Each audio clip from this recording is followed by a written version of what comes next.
Welcome back, everybody. This is ISA Insider News. My name is Max Tim, and of course, I'm Shayna Weber. Hi, everybody. I threw in the of course. Shayna wasn't ready for the of course. I know. I'm like, when am I speaking? When is my turn? You look cozy and warm. Is it cold in Los Angeles or something? It is cold here. It's like in the 50s, Okay. and it was rainy. It's sunny now, but it's still cold. And it's supposed to be sunny but cold the next couple days. So yeah, I put on my sweater. I'm feeling warm and cozy. Yeah, California's been hit with some weather, man. Whew.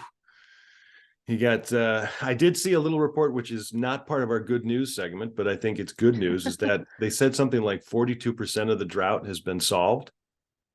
Like Well, almost half of the fabulous. drought just in the past like 3 weeks or something, because of the amount of rain, and all of that snow cap is going to end up melting in the spring. And so Yeah, hopefully it's gonna be things nuts. are, I don't know if they're righting themselves. I bet the people who are losing their homes in the mudslides are probably not thinking that it's righting themselves. Right. And we need to send some of the rain to Arizona because they're still in a major Right. drought and Yeah. talking about losing water. So Yeah. Yeah. Well, other than that news, we have our top headline this week, which is kind of exciting to hear. yes, there is a box office boom, ladies and gentlemen. Big things are happening. I don't know if it's because of Avatar bringing people back, but yeah, people are heading back to the movie theater, which is exciting. The article we are sharing is it's for the number nerds out there. However, there are some really interesting insights as to how the industry kind of projects certain numbers, what might allow for something to be unexpectedly higher or less than expected. It's just a really interesting article in spite of all these just numbers being thrown around. You can read it pretty quickly because you can just kind of eye the numbers, which movies did this and that. But overall, it's really positive, happy news that more people are going to the theaters. And I think it's really interesting that it's tying in during award season, maybe all of these award shows, and it getting out across, social media and just the, internet verse. It's getting people more interested to go and have their own opinions, which kind of segues a little bit into our next segment, which we'll just move right into because it's all sort of tied together, but news you can use. My jazz hands. It's kind of interesting how they're all connected. So basically, we pulled this article about the movie Babylon from Damien Chazelle, and every great filmmaker has to fall on their face once or twice. I think that also ties in on the flip side with the Critics' Choice Awards, which just happened. This award season craziness of what's the best, what's not the best, what's hitting on these awards, what's not hitting, all of that. So first, let's just dive into the Babylon Damien Chazelle article, which is very interesting. And it's obviously, an opinion article, but I thought it was really insightful about when you get to the level where you start believing your own hype a little bit and you're surrounding yourself with yes people instead of people who are going to tell you the truth. Maybe your ego's too big so you don't see, how to get back to the core of a story. I think that's where he might have missed. Yeah. Apparently, I haven't watched Babylon, but from all the different reviews that I've read, which I don't love listening to reviews, but boy, these were just kind of across the board, is that Chazelle kind of lost his way as far as why he may have wanted to make the movie in the first place. He kind of focused a little bit more on just the debauchery of it all, as opposed to his actual love for cinema, which a lot of the reviewers were saying that he kind of went that direction. Like, yes, I do love this, but also look at the ridiculous craziness that Hollywood is, without showing love for it. So I think you're nailing it, just like the person is who wrote this opinion piece, that it seems like he just kind of lost his way as far as theme and intent. And maybe it was that, this is his fourth film. He had 3 projects before this that were all very well done and well received. And, you got to have a flop every now and then, I guess. It happens to a lot of the great ones. It's listing in this article, different big, huge directors who ultimately have a flop in there. And maybe to them, it's not a flop. Maybe they love what they created and that's fabulous, but something about it didn't connect with audiences. So Yeah. hopefully this is a good movement for Damien, and the next thing he does will, he'll bring it back down to a little bit more of heart, because that's what also they're saying in this article, like it lost its heart. It lost that connection of why we go to the movies, instead of it felt more like a spectacle, and it didn't have that connection. It's really interesting to I don't see what know. his next movie is, because I'm sure he probably has two or three lined up, or even had them lined up even before Babylon, or they were deciding which one to go with Sure, first. So I don't know. sure. It's got to be difficult for a director who hasn't yet made it to the Scorsese Spielberg level in terms of icon, but has found a lot of success. And so now they're sort of not middle career, but they're coming into that, junior year, so called. And, so it'll be interesting to see. But I like that it's all kind of tying together with the Critics' Choice Awards, because there were some choices in there that you and I both were going through like, wow, what? And it's not just because of like our fan favorites and things, but I'm Right. still all about how Ana de Armas's performance in Blonde was so ridiculously powerful, and she wasn't even nominated. So it's hard to know what the heck is going on. Right. I mean, I'm very happy Everything Everywhere All at Once won Best Picture at the Critics' Choice Awards. It won Best Original Screenplay, which it deserves because it's very twisty and tricky. If you haven't seen it, please watch it. It's a fabulous movie. The one that really tripped me up was that Glass Onion won not only Best Ensemble Cast, but Best Ensemble Acting, but it also won Best Comedy. And I compared to the other nominees under that category, or both Yeah. of those categories, I am honestly flabbergasted that won. I think it's a fine movie. I think it's fun. Do I think it's critically the best? No, I do not. I know. And this kind of goes in line with, and just for the sake of keeping things in nice segues here, we'll go into Mm-hmm. This Week in ISA Insider from Creative Screenwriting Magazine. A long time type of discussion. Why do the critics usually think so differently, or consider movies in a different way than regular audiences? And this article is really pretty excellent in terms of putting it into current times. Right. So the article is called "Why Do Critics and Audiences Disagree So Much in Film and TV Reviews?" If you are looking for it, we'll put the link to the ISA site. But yeah, Max, why do they disagree so much? The sentence that I highlighted: social media algorithms don't have opinions, they measure traffic. And Mm, putting that into context with the writer of this article, comparing today's critics with the Roger Eberts of the world. And I loved Roger Ebert. I thought he was just wonderful. And a lot of what the writer is saying, which is spot on, is that Mr. Ebert would come at his reviews while considering the audience for that movie, not just a sweeping, here's what I think opinion. And so I think that's why he was so well respected. He had the ability to see it from all angles. Who's this movie for? Sometimes he would just trash a movie. Let's not call him an angel or anything. But it was in some ways when it was deserving, for whatever reasons. But I think that's what's going on, is that social media and the internet has turned everyone into a critic. And it's also, and I don't know if the article necessarily hits on this, but I personally think that everyone is so grouped together nowadays. There are so many more specific cliques throughout the world. And so the groups that love Star Wars, the groups that love Lord of the Rings, the groups that love the Hallmark movies, they're so divided now. Like there's no, I can understand why someone might like a Hallmark Christmas movie, but I'm still going to love, whatever, Everything Everywhere All at Once. So, it's kind of two different groups. And so they can't necessarily right. see why they would like that one. I don't know if it's scary, but I think it also explains why critics and audiences are so different, because critics are trying to get clicks now. They're trying to compete with these That's people true. that go on and just be negative for the reasons of an algorithm. For me, I feel like critics have a lot more time to dissect a movie and pull it apart. And so I feel like their reviews tend to be lower than an audience who, I believe their review is based on how they feel when they leave that theater or finish watching the movie. I think that you can give something a good review as an audience and then think about it and be like, well, here's what I think about it, and dissect it later. But I think that initial moment that you leave and how you feel, whether you feel hopeful or excited or surprised, at the end of a movie.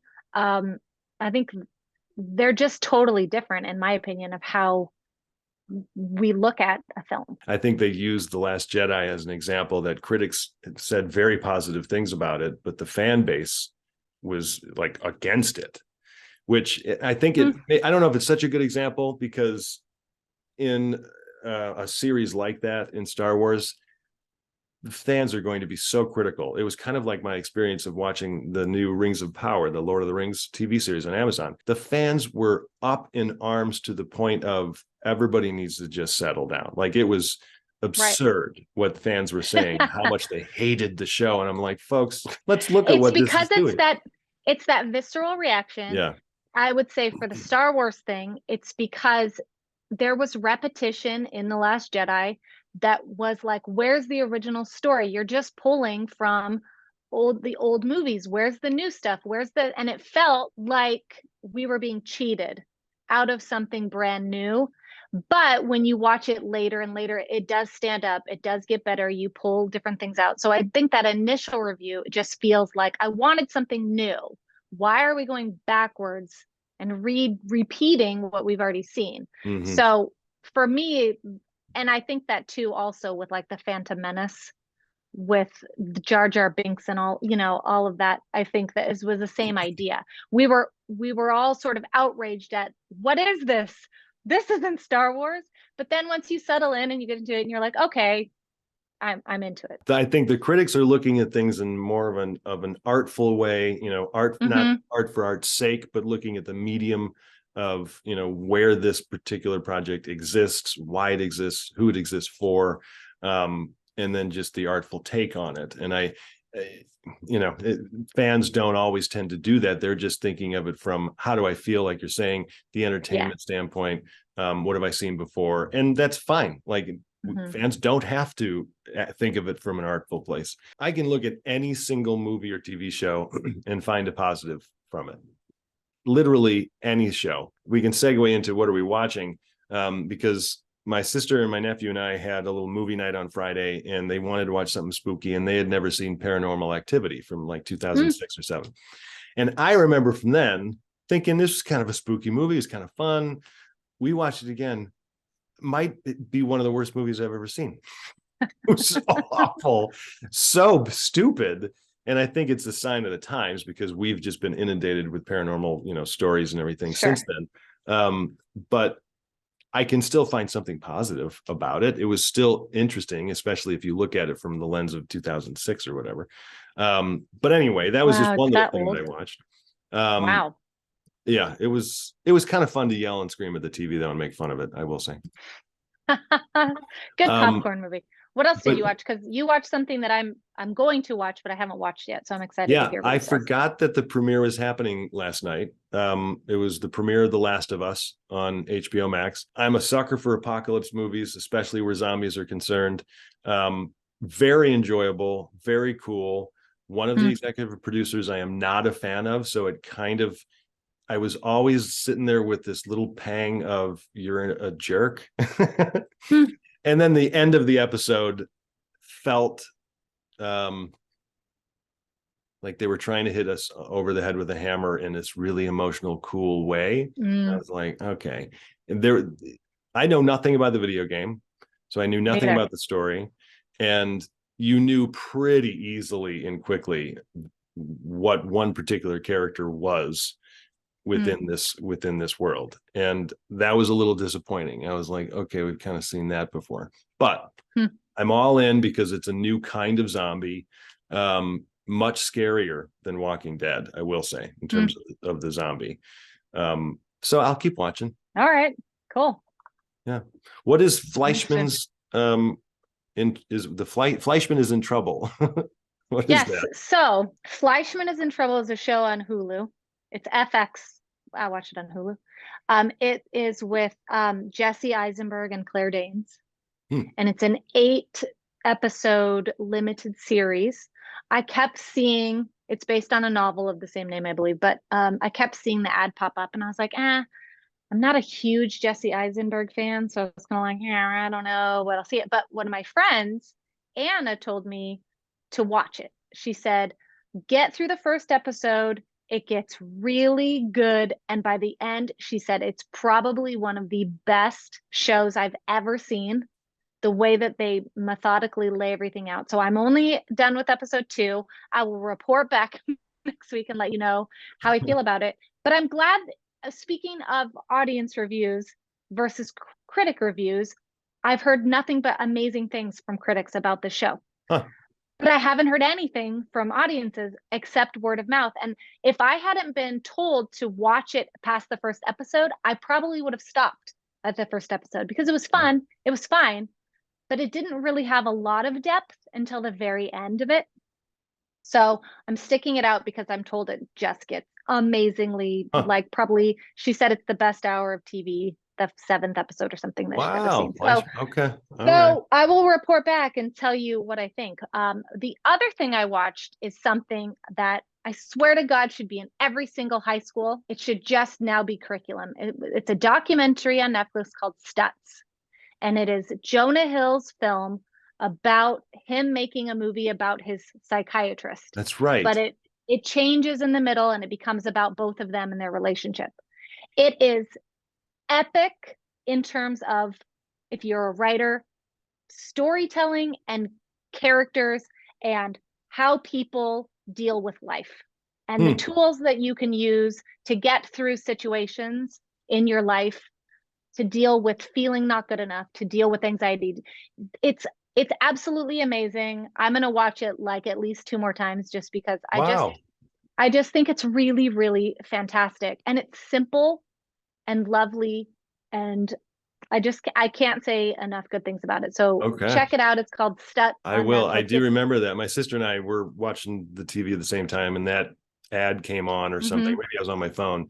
And we were both like, huh, that looks pretty good. My sister was like, yeah, that makes me seem like I might like Jonah Hill more. Yes, it very much will. I mean, it starts out glossy. So you got to get through the glossiness of the beginning.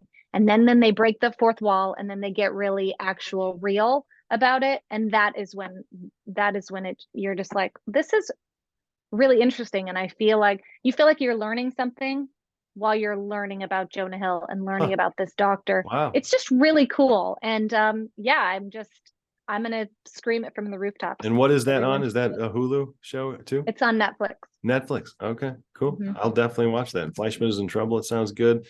Yeah, I watched the latter 2 episodes of 1923, so I'm all caught up. We won't have another episode until like mid-February or something, which sucks. But 1923 is just as good as 1883. And like everybody knows, because I've said it multiple times, 1883 was the best show I watched all last year. So it was really good, 1923. Let us know what you're all watching. Put it down in the comments. We need to be sharing, viewer views, whatever that means. Yeah, and our take on things.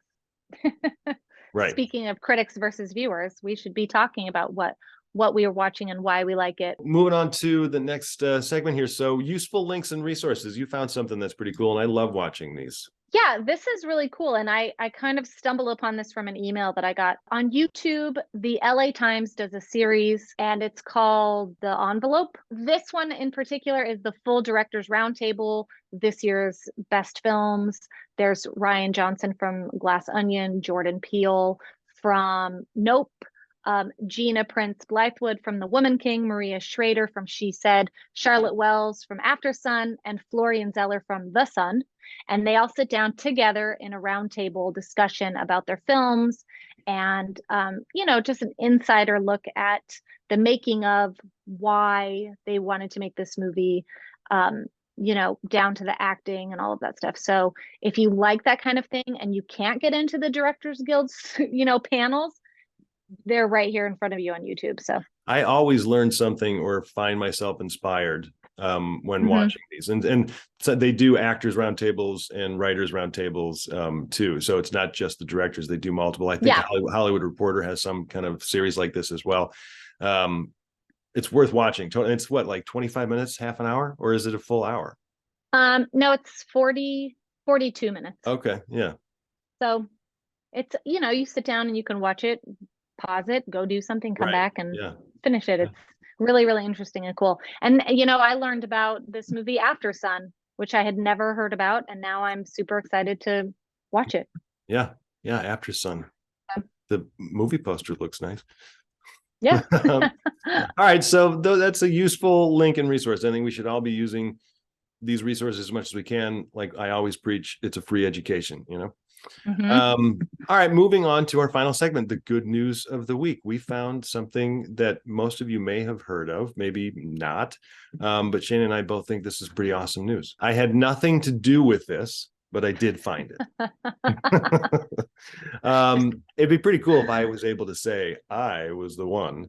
But the ozone will be completely healed by the year 2066. It's huge news. Like when Shane and I were kids, Yeah. and most of you Does watching, it take you back? Does it totally, take you right like back? everybody was talking Yeah. about, oh my God, you can't put, like people were like spraying, hairspray into the sky just to kind of screw with everybody. Aquanet. Yeah, Aquanet and shit. And now, because of this, in 1987, nations signed the International Montreal Protocol, which eliminated 99% of ozone depleting chemicals, many of which were used as refrigerants. This just goes to show that when countries come together and make a decision to do something, hey, guess what? It actually works. And I'm talking about, the climate here. Granted, it is probably a slightly bigger problem than figuring out fossil fuels, but Right. it shows that you can still figure out a way to make a profit, businesses and corporations, by not using certain chemicals. And so I think it's very good news that our ozone's coming back. I don't think that necessarily means, I'm not a scientist, that suddenly our climate's going to be fixed. But it's not going to hurt. Right. And it just shows that by undoing behavior, we can make changes positively to our planet. So it just means we should be listening to environmentalists and people who are telling us what we should be doing and how we should be, whatever it is, with water, recycling, garbage, plastics, all the things we should be listening. Yeah. And do some research, kind of speaking of recycling and plastics, because I'm kind of getting on this big kick about single-use plastic bottles. Please stop using them. It's a waste. It's a literal waste of money, of your own personal money. And a lot of these plastics out there, if they have certain dyes or are colored certain things, like I was reading this long article about how a lot of them are unrecyclable. You can't do it because at the plant, wherever it goes, it's like 50+% of these things that come through can't be recycled. So we just have to figure it out. Stop using these single-use plastic bottles. There's a big movement in Hollywood right now to get all of them off of the sets. I think it only makes sense. Yeah, I mean, there's so many awesome water bottles out there that you can get and reuse and show your personality. And there's even water bottles that will self-clean themselves and get rid of bacteria. So if that's what you're worried about, then go get one of those. And yeah, you'll be way cooler. That's right. Yeah. Little self-esteem doesn't hurt. Well, that is our news for the week, everybody. Let us know what you're watching. We love hearing that. Let us know your opinions on critics versus audience. And there's a lot more award shows coming up, film festivals coming up. Shayna, when you are broadcasting this next week, you are going to be where? I will be in Sundance. Hopefully. Sundance Film Fest. Hopefully. Yeah. We're still yet undecided, but we're expecting positive responses here. But if I'm not, I'll just do a background here that looks like snow, and then right, no one will know the difference. You could just say nobody will know. No one will know, like that audio meme thing that goes around. No one's gonna. They're gonna know. They're gonna know. All right, everybody. That is our week. Our news for the week. That is our week and our news for the week. I don't know. It's Monday and I'm already fumbling over my words, but Shayna, as always, it's a ton of fun. It's a pleasure to see you, and we'll see all of you soon. Send us some comments. Thanks, everybody. We'll see you next time.